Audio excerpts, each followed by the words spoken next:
할렐루야 반갑습니다. 여러분 반갑습니다. 오늘 계속해서 사순절 19일차입니다. 계속해서 말씀을 나눠보려고 하는데요. 예레미야서 2장 이 4절부터 13절의 말씀으로 간단하게 나눠보려고 합니다. 이 4절과 8절 말씀은 이 가나안 정착 시대 초기부터 시작되었던 그 이스라엘의 배도에 대해서 지적하고 있는 말씀인데요. 이스라엘 백성들은 이 하나님께서 그들을 애굽 땅에서 건져내시고 사망의 그늘진 땅인 그 광야를 안전하게 지나게 하시면서 그 기름진 땅을 주어서 아름다운 열매를 먹게 하셨음에도 불구하고 그 가나안 정착 직후부터 하나님께서 주신 기업을 우상으로 더럽히면서 하나님을 찾지 아니하고 우상을 숭배함으로 하나님을 배반하였다는 것입니다. 그리고 9절부터 13절까지는 이 선민의 배도에 대한 바로 하나님의 책망과 경고를 보도하고 있는데요. 여기에 보면은 이 하나님은 이 선민에 대한 배도 행위는 이게 이방 나라에서도 찾아볼 수 없는 일이고 그들은 두 가지 악을 행하였다고 책망하시고 있습니다. 그 첫 번째가 뭐냐면 생수의 근원이신 하나님을 버렸다는 거죠. 스스로 웅덩이를 파되 물을 가두지 못할 터진 웅덩이를 팠다라는 것이 오늘 본문의 10절부터 13절까지 나오는 말씀입니다. 여기서 스스로 웅덩이를 팠다라는 것은 그들을 구원하거나 아무런 유익도 주지 못할 허무한 우상을 숭배한 것으로 그 비유로 표현된 것입니다. 하나님은 이러한 선민의 배도에 대해서 그들 및 그들의 자손들과 싸우실 것임을 본문 9절에서 경고하고 있는데요. 우리는 여기서 구약 선민 이스라엘이 이 출애굽 과정과 광야에서 놀라운 그 하나님의 기사를 보고 크신 그 하나님의 은총을 입었는데도 그리고 적과 꿀이 흐르는 가나안 땅을 기업으로 받는 그런 축복을 누렸는데도 그럼에도 불구하고 하나님을 배반하고 우상을 하나님처럼 숭배한 사실을 통해서 인간이라는 게 얼마나 영적으로 무지한 존재인가를 우리 다시 한번 생각해 보게 됩니다. 우리의 신앙은 언제든지 타락하고 부패돼서 변질될 수도 있다는 사실을 생각해 보는데요. 참으로 이 인간은 그 누구도 스스로는 이 하나님의 자기 계시와 은총이 없이는 하나님을 알거나 섬길 수 없을 뿐만 아니라 하나님의 은총으로 하나님을 알 수 있게 되었다라고 하더라도 언제든지 하나님을 잊고 하나님 대신에 우상을 숭배할 수가 있다는 것입니다. 우리는 우리가 하나님을 알고 섬길 수 있도록 우리에게 그런 영적인 지식을 주신 하나님의 은혜에 감사해야 할 뿐만 아니라 우리의 신앙이 부패해서 변질되지 않도록 그 하나님의 계시의 말씀에 의존을 해서 늘 우리 자신을 개혁시켜 나가야 하는 것입니다. 우리가 이 육신의 생각과 욕심을 따르는 자는요, 스스로 그 최악의 인생을 택할 수밖에 없는데 본문 3절에 보면요, 이스라엘 백성이 저지른 두 가지 죄와 실수가 지적되고 있습니다. 그 첫 번째가 생수의 근원 대신 하나님을 버린 것이고 두 번째가 바로 웅덩이를 팠는데 물을 저축하지 못할 터진 웅덩이를 팠다는 것입니다. 그런데 이 또한 그들의 어리석음을 책망하는 뼈아픈 지적입니다. 이는 오늘날 저수지와 댐이 붕괴되면 말할 수 없는 상처와 피해를 입는 법인데 하물며 이 물이 귀한 이 중동 지방에서 웅덩이가 터져가지고 물이 새고 말라버린다면 이는 곧 사람은 물론 가축과 식물들 전체의 죽음과 파멸을 의미하기 때문입니다. 그렇다면 여기서 터진 웅덩이를 팠다라는 게 무엇을 의미하는 것일까요?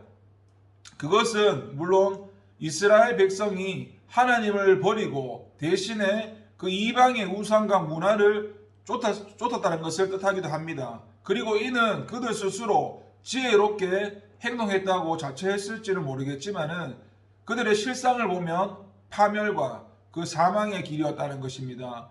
왜냐하면 이로써 먼저 음란한 이런 이방 문화가 들어옴으로써 이런 혼인 제도와 가정이 파괴되고 나아가서 이런 정금 같던 율법 대신에 혼탁한 이방의 법과 제도가 들어옴으로써 폭력과 부정부패가 만연하여 이런 사회와 국가 전체가 근본적으로 붕괴되었기 때문입니다.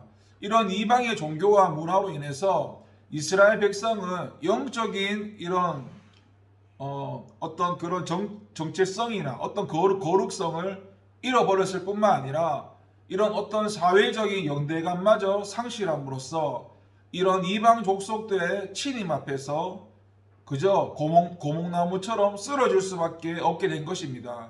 그리고 이로 인해서 그들이 당해야 했던 것은 말로 다 할 수 없는 그런 고통과 불행은 이 성경에 보면 예레미야 예가에 너무나도 절절하게 묘사가 되고 있는 부분입니다.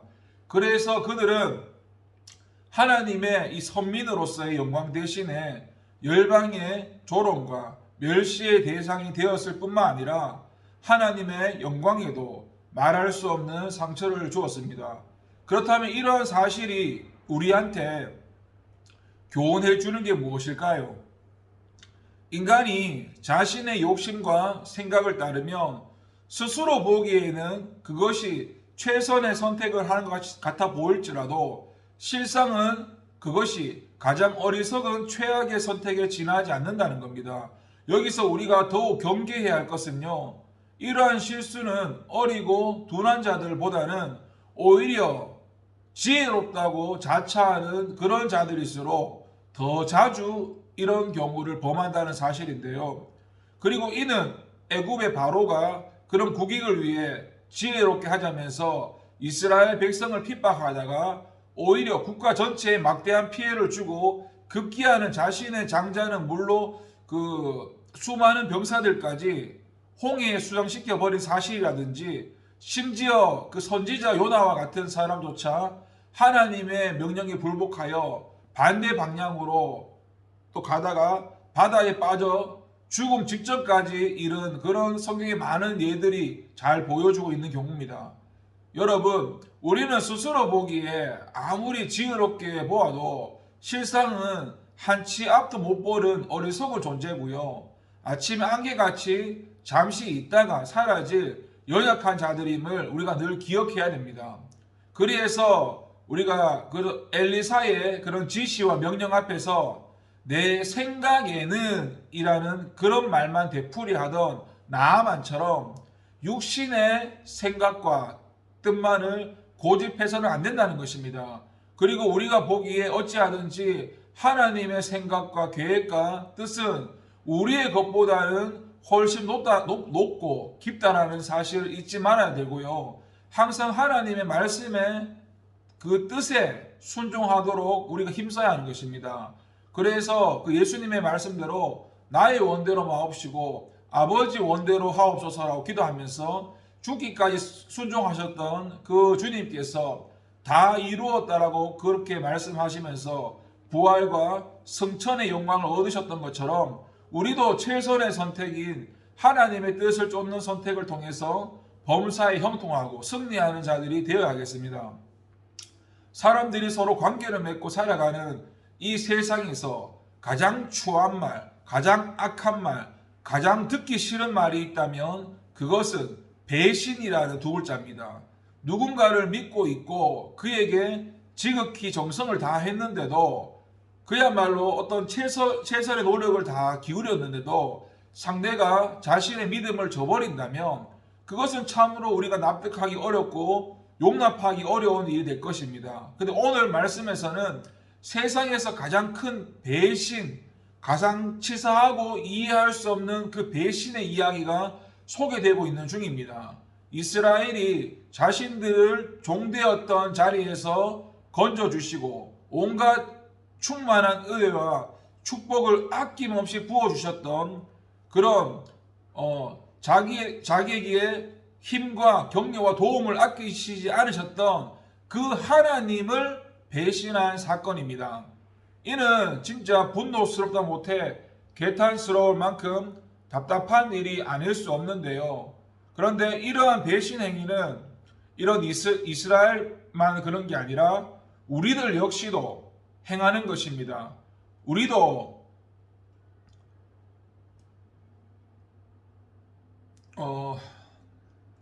우리들 역시도 한결같은 은혜와 사랑으로 돌보시는 하나님을 원망하고 하나님께서 원치 않는 일, 그런 성령님을 근심케 하는 일이라든지 그런 십자가의 은혜를 배반하는 일을 저지르고 있습니다. 물론 이런 이스라엘을 대하여 책망하셨듯이 하나님은 우리의 그러한 불신앙적 형태에 대해서도 책망과 징계를 가하실 겁니다. 그러나 여러분, 하나님은 그처럼 책망하시고 징계하는 것 역시도 그 하나님의 사랑과 관심이 애정의 표현이라는 것을 혹시 알고 계십니까? 하나님은 어느 때이든 우리를 향해서 한결같은 사랑으로 그런 선하신 뜻, 의로운 뜻을 품고 대하십니다. 이러한 하나님 앞에서 우리 성도님들께서 그분의 자녀로 이끌어지는 우리들은 어떻게 해야 할까요? 마땅히 그분을 한결같이 섬기는 신실한 성도로 서야 할 것입니다. 고난 중에도 그 하나님을 신뢰하고 사랑하고자 몸부림쳤던 그 성경의 욥에 대해 그러하셨듯이 하나님께서 자랑하실 만한 그런 신실한 사람으로, 그런 충성스러운 사람으로, 그리고 한결같은 사람으로 우리가 서야 할 것입니다. 기도하겠습니다. 하나님 감사합니다. 사순절을 맞이해서 더욱더 하나님의 말씀과 뜻을 알아갈 수 있도록 도와주시옵소서. 감사드리고 예수님의 이름으로 기도드립니다. 아멘.